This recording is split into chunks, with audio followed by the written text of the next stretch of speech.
চাকরি হারিয়ে সর্বহারা ২৬,০০০ শিক্ষক। আর সেই চাকরির দাবিতে বুধবার গর্জে উঠেছিলেন হাজার হাজার চাকরিহারা শিক্ষকেরা। প্রত্যেক জেলায় ডিআই অফিসের সামনে বিক্ষোভ চলে। সেই রকমই কসবায় ডিআই অফিসে আন্দোলন করতে গিয়েছিলেন চাকরিহারারা। আর সেখানে গিয়ে নাকি তাদের ওপর বেধড়ক লাঠিচার্জ করে পুলিশ। আর তারপরে শিক্ষা দপ্তরের বিরুদ্ধে প্রতিবাদে গর্জে ওঠে প্রতিবাদকারীরা।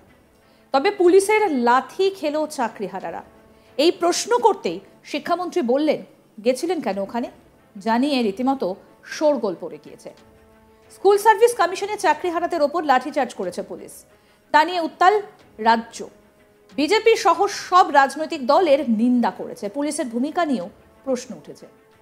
চাকরিহারাদের ওপর লাঠিচার্জের ঘটনা নিয়ে মুখ খুললেন শিক্ষামন্ত্রী ব্রাত্য বসু। চাকরিহারারা একদিকে রাজ্য সরকারের সঙ্গে আলোচনা করেছেন, আবার আন্দোলনও করছেন। এমনটা চলতে পারে না বললেন তিনি। জানান, চাকরিহারাদের আগে নিজেদের অবস্থান ঠিক করতে হবে। বুধবার কসবার ঘটনার পর সাংবাদিকরা শিক্ষামন্ত্রীকে প্রশ্ন করেন, চাকরিহারার প্রতিবাদ করতে গিয়ে পুলিশের লাঠির বাড়ি খেল। ব্রাত্য বসুর কথায় মুখ্যমন্ত্রীর বার্তা দেবার পরও চাকরিহারারা কেন গেলেন ডিআই অফিসে? ছাত্রছাত্রীদের নেতৃত্ব স্থানীয়দের সঙ্গে বৈঠক হয়েছে। কিভাবে যোগ্য বঞ্চিত শিক্ষকদের চাকরি ফেরানো যায় সেটা নিয়ে আলোচনা হয়েছে। শুক্রবার বা শনিবার অথবা এই সপ্তাহে মিটিং হবে। সেখানে আমি থাকবো, এসএসসি চেয়ারম্যান সচিবও থাকবেন। সুরাহা বের করার কথা চাকরিহারাদের সঙ্গে। তারা সকলের কাছে দাবি করছেন একাধিক।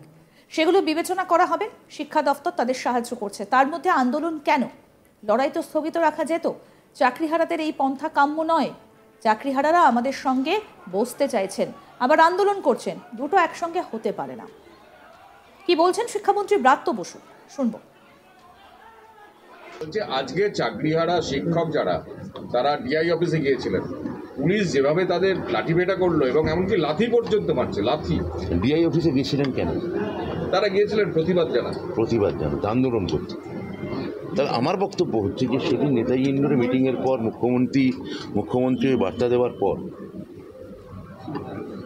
ঘটনাটা দুর্ভাগ্যজনক, নিন্দাজনক।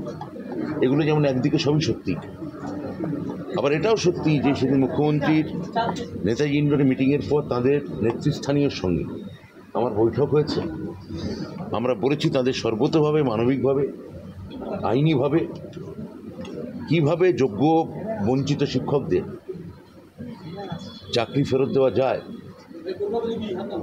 সে ব্যাপারে একটা সুরাহার পথ আমরা খুব দ্রুত বার করব। সেই নিয়ে ওদেরই নেতৃবর্গের সঙ্গে কথা, ওরা আমাদের সঙ্গে বসতে চেয়েছিল এই শুক্রবার বা শনিবার বা এই সপ্তাহে। সে তারিখও ঠিক হয়ে গেছে যে ওরা আসবেন। হ্যাঁ, আমি একা না, এসএসসি চেয়ারম্যান থাকবেন, যে কমিটি থাকবে, পুরো এন্টায়ার কমিটি, আমার বিভাগীয় সচিব থাকবেন। ওদের সঙ্গে বসে একটা সুরাহা বার করার কথা, বা ওদের দাবিগুলো, ওদের বেসিক দাবি কী আছে সেটা শোনার কথা। তাহলে আমার বক্তব্য হচ্ছে যে আপনি যদি যে সরকারের কাছে আপনি দাবি করছেন, সরকার আপনাদের সর্বতোভাবে সাহায্য করছে, শিক্ষা দপ্তর সর্বতোভাবে সাহায্য করছে, এসএসসি আপনাদের সঙ্গে যখনই দেখা করতে চাইছে দেখা করছেন, আমাদের সঙ্গে মিটিং চলছে, তাহলে সেখানে আপনার কথা অনুযায়ী আন্দোলন, লড়াই, প্রতিবাদ এগুলো তো কিছুদিন স্থগিত রাখা যেত। এগুলোর জন্য তো দিন পড়ে আছে। আর সেটা এইরকম এমন পন্থায় নিয়ে যেতে হবে যে সরকারকেও যাতে হাত না তুলে নেয়। প্রথম কথা হচ্ছে ওনারা যাই করুন, আমরা ওদের প্রতিরক্ষা দেব, আমরা যোগ্য বঞ্চিতদের প্রতিরক্ষা দেব। ওরা এসে আমাদের তালা ভাঙুন বা অন্যরকম প্রভোকেশন তৈরি করুন, যাই করুন না কেন, আমরা বদ্ধপরিকর, আমরা যোগ্য বঞ্চিতদের পাশে আছি। মুখ্যমন্ত্রী বার্তা দিয়ে দিয়েছে আইনিভাবে, মানবিকভাবে। দুপুর 2টার সময় বিকাশ ভবনে গিয়ে ব্রাত্য বসুর সঙ্গে দেখা করার কথা ছিল বিজেপি সাংসদ অভিজিৎ গাঙ্গুলি। তবে চাকরিহারাদের উপর হামলার নিন্দা করে সেই বৈঠক বাতিল করেছেন প্রাক্তন বিচারপতি।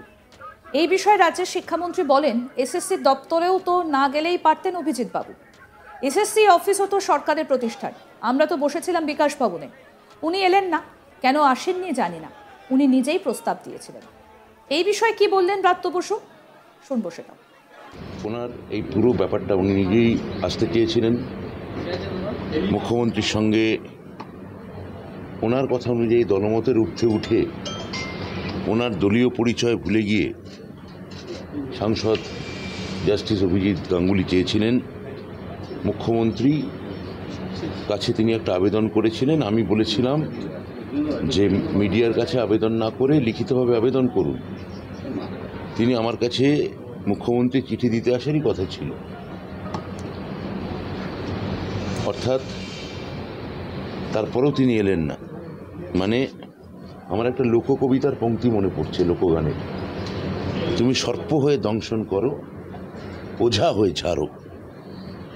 তুমি সর্প হয়ে দংশন করো, ওঝা হয়ে ঝাড়ো। মুখ্যমন্ত্রীর কাছে উনিই বলেছিলেন আসবেন, মুখ্যমন্ত্রীকে চিঠি দেবেন আমার মাধ্যমে, মুখ্যমন্ত্রীর কাছে এটার একটা বিচার চাইবেন। তারপর উনি ব্যাক আউট করলেন এবং এই যুক্তিটা কোনো যুক্তি হতে পারে না যে যুক্তি উনি বলছেন। শিক্ষা দপ্তর পুলিশ প্রশাসনের সঙ্গে কোনোভাবে যুক্ত নয়। ফলে উনি আমার সঙ্গে দেখা করে এবং ওনারই দেওয়া সময় আমি সেই সময় বসেছিলাম, তো উনি এলেন না। ওনার এটা ব্যাপার, উনি দলীয়ভাবে কোনো বিপদে পড়লেন কি না, দলীয় কোনো প্রতিবন্ধকতা তৈরি হলো কি না, দল ওকে বারণ করলো কি না, পরে এই ক্ষেত্রে ওনার কোনো অসুবিধা হবে কিনা এটা উনিই বলতে পারবেন। কিন্তু আমরা ওনার জন্য হাত বাড়িয়ে বসেছিলাম। উনি কি কোনো যোগাযোগ করেছেন তারপর? মানে এটা তো উনি অফিসে, আমার অফিসে জানিয়েছেন, আমার অফিসে জানিয়েছেন যে আজকে আসতে পারছেন না। সুপ্রিম কোর্টের নির্দেশের পর কি বেতন বন্ধ হয়ে যাবে, এই প্রশ্ন উঠতে শুরু করেছে। আশঙ্কা প্রকাশ করেছেন খোদ চাকরিহারারা। সেই বিষয়ে ব্রাত্য বসু বলেন, কোথাও বেতন বন্ধের কথা বলা হয়নি, আশঙ্কার কোনো কারণ নেই। আপনারা হয় আশঙ্কা করুন বা বলুন ওই সরকারে আস্থা রাখতে পারছি না।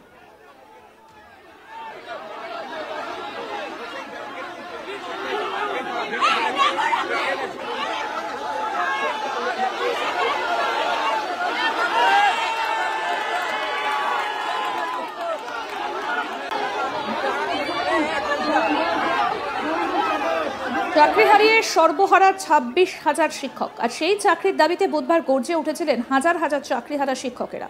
প্রত্যেক জেলায় ডিআই অফিসের সামনে বিক্ষোভ চলে। সেই রকমই কসবায় ডিআই অফিসে আন্দোলন করতে গিয়েছিলেন চাকরিহারারা, আর সেখানে গিয়ে নাকি তাদের ওপর বেধড়ক লাঠিচার্জ করে পুলিশ।